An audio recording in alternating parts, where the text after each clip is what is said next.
دوسری ٹائپ جسے ہم کہتے ہیں ڈس آرگنائزڈ اسکیزوفرینیا، اس میں تھاٹ زیادہ ڈس آرگنائزڈ ہوتی ہیں، وہ اس کی لینگویج کی سمجھ نہیں آتی، بات کی سمجھ نہیں آتی، وہ لفظوں کے اپنے معنی بناتا ہے، اس لیے سننے والے کو سمجھ نہیں آتی وہ کیا کہہ رہا ہے۔ تیسری ٹائپ ہے کیٹاٹونک۔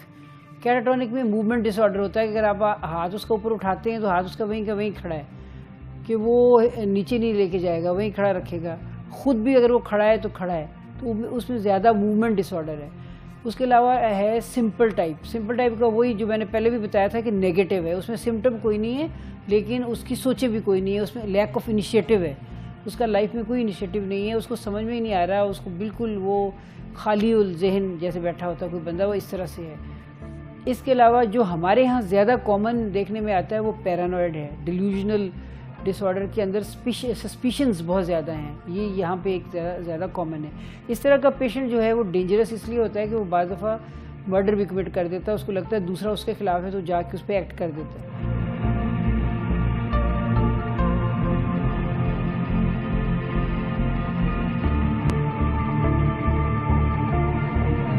اسکیزوفرینیا ایک ایسی بیماری ہے جسے ہم کہتے ہیں بایو سائیکو سوشل ماڈل اس پہ لاگو ہوتا ہے، کیونکہ اس بیماری کی بہت ساری وجوہات ہیں۔ یہ ایک کمپلیکس برین ڈیزیز ہے جس سے بالکل پیشنٹ ڈیبلیٹیٹ ہو جاتا ہے اور وہ ایک عجیب قسم کی ڈس ایبلٹی کا شکار ہو جاتا ہے۔ اس کے اندر بایو کیمیکل ایشوز ہیں، اس کے اندر جینیٹک ایشوز ہیں، اس کے اندر انوائرمنٹل ایشو ہیں۔ مطلب کیا ہے اس بات کا کہ اگر فیملی میں جینیٹکلی موروثی طور پر اگر فیملی میں یہ بیماری ہے تو آگے بچوں میں شفٹ ہونے کا امکان ہے بہت زیادہ، اور کروموسومل ڈیفیکٹ ہیں، اگر ایک فیملی کے جین میں بلڈ میں یہ بیماری ہے تو اس فیملی میں آگے یہ بیماری ٹرانسمٹ ہوتی ہے، ایک یہ ایشو ہے۔ دوسرا ایشو یہ ہے کہ بعض دفعہ یہ ہوتا ہے کہ ماں پریگنینسی کے دوران اس کو کوئی وائرل انفیکشن ہو گئی، یا بچے کی ڈلیوری میں کوئی پرابلم ہو گیا، یا اس کی پوری پریگنینسی میں بہت ساری کیئر نہ ہو سکی، تو وائرل ڈیزیزز بھی اس بیماری کو کاز کرتی ہیں۔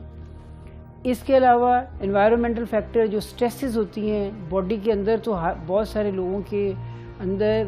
بہت ساری بیماریوں کے یہ امکانات ہوتے ہیں، لیکن پری ڈسپوزیشنز ہوتی ہیں، لیکن ضروری نہیں کہ وہ بیماری کا شکار ہو جائیں۔ بیماری کا شکار وہ مریض زیادہ ہوتے ہیں جو سٹریس میں رہتے ہیں، جن کو سوشیو اکنامک سٹریس ہے یا ایموشنل سٹریس ہے۔ اس لیے عام طور پہ کہا یہ جاتا ہے کہ جو اسکیزوفرینیا ہے وہ امیر اور غریب کو ایک ہی طرح افیکٹ کرتا ہے، لیکن جو غریب پیشنٹ ہے جو سوشیو اکنامک کرائسس کا شکار ہے یا سٹریس سے بھرا ہوا ہے، اس کو یہ زیادہ ڈسیبل کرتی ہے بیماری، اس کے اوپر زیادہ اٹیک ہوتے ہیں اس بیماری کے، اس کو زیادہ ایکٹیو ٹریٹمنٹ کی ضرورت ہوتی ہے، یہ ایک اس کی کاز ہے۔ تو جینیٹیکلی ہمارے ہاں چونکہ ہماری سوسائٹی میں یہ پرابلم ہے کہ فرسٹ کزن میریجز بھی ہوتی ہیں، کلین میریجز بھی ہوتی ہیں، تو ان دونوں چیزوں کو سامنے رکھ کے ہمارے ہاں یہ بیماری زیادہ ریپلیکیٹ ہوتی ہے انہی فیملیز میں۔ اور بعض دفعہ یہ بھی ہوتا ہے کہ جو ذہنی مریض ہے اس کو اگر حکیم صاحب کے پاس چلے جائیں یا پیر صاحب کے پاس چلے جائیں تو وہ مشورہ دیتے ہیں فیملی کو اس کی شادی کرنے، تو وہ شادی میں آ کے اگلے بچوں میں یہ کافی ٹرانسمٹ ہوتی ہے ڈیزیز۔ سب سے بڑا رسک فیکٹر اس بیماری میں سٹریس ہے، ظاہر ہے جینیٹکس ہے، جینیٹک اگر آپ کی پازیٹیو ہے، اگر فیملی ہسٹری ایک مریض کی پازیٹیو ہے تو یہ بھی رسک فیکٹر ہے۔ اگر اس کی سوشیو اکنامک کنڈیشن اچھی نہیں، وہ بہت زیادہ کرائسس میں ہے، اکنامک کرائسس ہیں، سٹریسز ہیں، تو بھی ایک رسک فیکٹر ہے۔ اس کے علاوہ بعض دفعہ یہ بھی ہوتا ہے کہ اس کو سمجھا نہیں جاتا، شروع میں چھوٹے سمٹمز چونکہ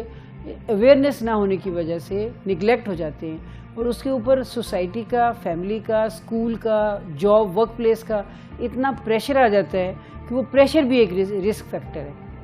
ان مریضوں کو بہت زیادہ سپورٹ سسٹم کی ضرورت ہے،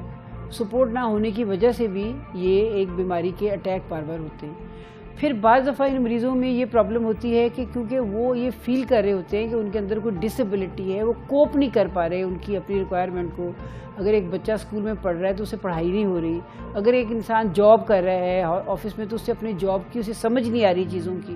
تو وہ اپنی اس ڈسیبلٹی کو کور کرنے کے لیے نشے کی طرف چلا جاتا ہے، ڈرگس کی طرف چلا جاتا ہے۔ خاص طور پہ ہمارے ہاں اس طرح کے پیشنٹ جو ہیں ان میں چرس، ہیروئن، چونکہ ہر چیز اویلیبل ہے اوور دی کاؤنٹر، وہ لینے لگتے ہیں، جس سے یہ بیماری زیادہ بری طرح سے سامنے آتی ہے۔ اور وہ اسکیزوفرینیفارم سائیکوسس ایک ان کی اپنی آلریڈی ایشو ہوتا ہے، ایک ایڈکشن اس کو بڑھا دیتی ہے۔ سبسٹنس ایبیوز اس کو بڑھا دیتا ہے، جس سے یہ زیادہ اٹیک ہوتے ہیں اس بیماری کے۔ اس کے علاوہ اور ایشوز اس میں رسک فیکٹر کیا ہیں کہ یہاں پہ انسٹیٹیوٹ آف مینٹل ہیلتھ میں ہم نے دیکھا ہے کہ کچھ ایریاز میں بھی یہ ایشو زیادہ ہے، کچھ ایریاز کی کچھ ریجنل اور جیوگرافیکل ایشوز بھی ہیں۔ اب اس کے اوپر ریسرچ ہونی چاہیے کہ اس کی کیا وجہ ہے۔ ابھی تک سمجھ میں نہیں آیا کہ یا تو یہ ہے کہ وہی کلین میریجز ہیں، یا کوئی اور ایشو ہے، یا یہ کہ ایک ہی طرح کی سٹریسز ہیں، ایک ہی طرح کے ایشو ہیں، ان کو سمجھا نہیں جاتا ہے، جلدی اور ڈیلے ہو جاتا ہے۔ اس کے علاوہ جو باڈی کے اندر نیورو ٹرانسمیٹرز ہوتے ہیں، جیسے ڈوپامین ہے اور دوسرے نیورو ٹرانسمیٹرز ہیں، ان کی امبیلنس ہو جاتی ہے، یا تو وہ زیادہ ہو جاتے ہیں، جو کم ہو جاتے ہیں۔ دوائیاں بھی انہی چیزوں پہ فوکس کر رہی ہیں، چونکہ وہ بایو کیمیکل چینجز جو بلڈ میں باڈی میں آتی ہیں، انہی کو فوکس کر کے دوائیاں بنائی گئی ہیں، اور وہ جو لیڈ کرتی ہیں تھاٹ ڈس آرڈر کو یا امیجنیٹو تھاٹس کو، تو وہ میڈیکیشن سے وہ کنٹرول ہو جاتا ہے۔